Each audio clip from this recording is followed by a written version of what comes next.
Well, Donald Trump has been on the offensive all this week. He took aim at multiple targets, some familiar ones like the press.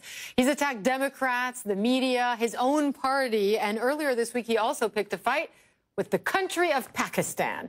During a formal scripted speech, Donald Trump outlined his new plan for the U.S. mission in Afghanistan.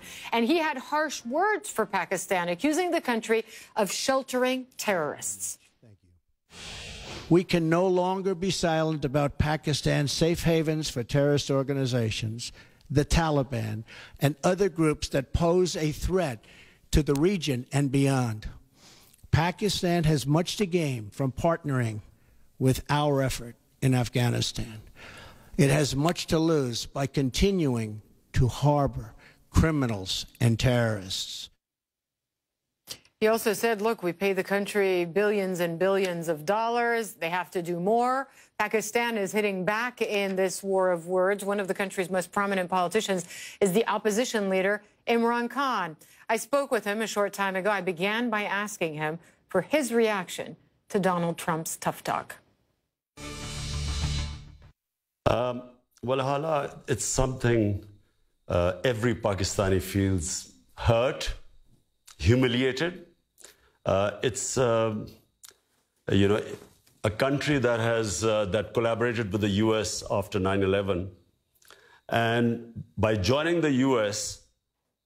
in the U.S. war on terror, we ended up losing something like 70,000 people dead, over $100 billion lost to the economy, and the tribal areas, which is adjoining the Afghanistan, were a population of 6 million, almost at one point, 80% were homeless IDPs. So after all this, suddenly to hear this strange statement that Pakistan is responsible, made a scapegoat for the US not succeeding in Afghanistan, it is, I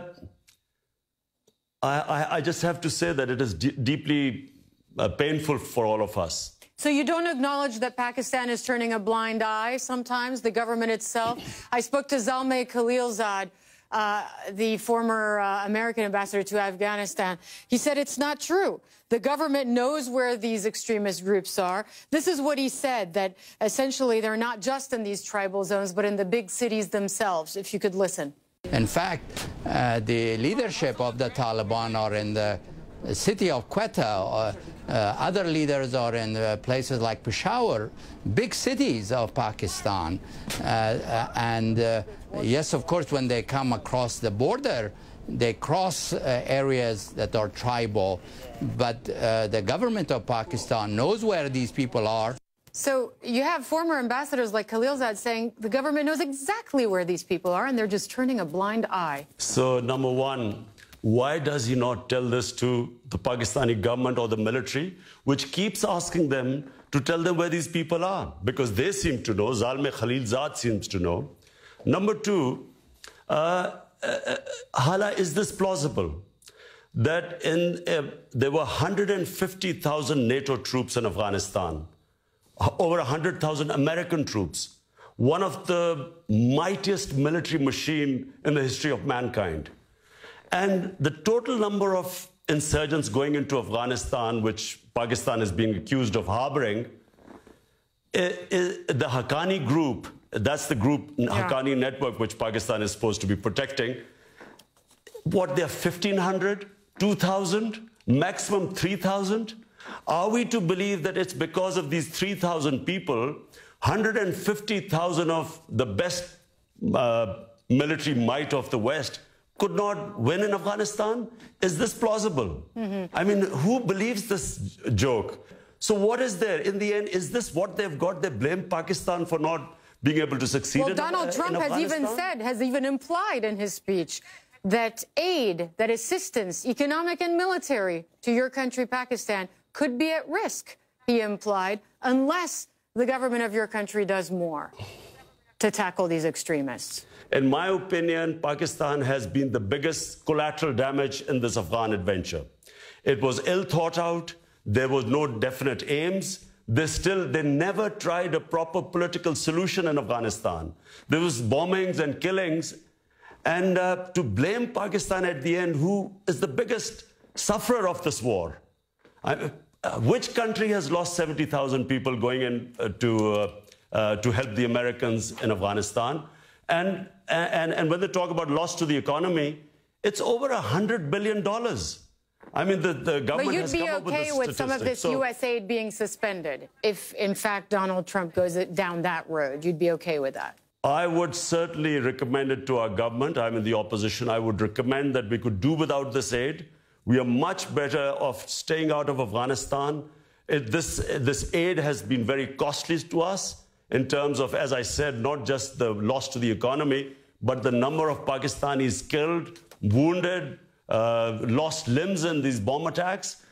We would do without this aid. You do admit, though, that your country has a terrible problem with some of these groups that carry out horrific attacks. Just a few months ago in Lahore, 80 people killed in a single attack. If you were prime minister, if you were the head of the government, what would you do differently? In my opinion, Pakistan, all the political parties have come to the table and we have come up with what is called the National Action Plan, where we feel that all militant groups within Pakistan should be disarmed. So this is a consensus reached in Pakistan after all this bloodshed. And that's really the way of going about it, because the legacy of the 80s has to be brought to an end. And only the government should have monopoly of arms. One last thing, a message to Donald Trump. I mean, you heard what he had to say about your country. You heard what he had to say about his strategy for Afghanistan, your neighbor. What would you tell him? What would your advice be? I would say that this is a deeply flawed policy. It's more of the same. If he's going to send more troops, what are these troops going to do which 150,000 NATO troops could not do? And I feel that his stated policy of killing the enemy, I mean, that's what they've been doing for all this while. I think they should change policy. They should engage the neighbors. That means China, Russia, and Iran. And they should try and form a government of consensus. And actually, the U.S. should think of leaving Afghanistan, because as long as there are troops in Afghanistan, there's always going to be a problem. If they can do it simultaneously, get the neighbors on the same table, bring them on a dialogue with the Taliban, and then have a withdrawal, and at the same time, a government of consensus is set up in Afghanistan. To me, this is the only solution. Do you see yourself as having a clearer path to becoming prime minister? I know you're in the opposition now, but Nawaz Sharif was removed a few weeks ago.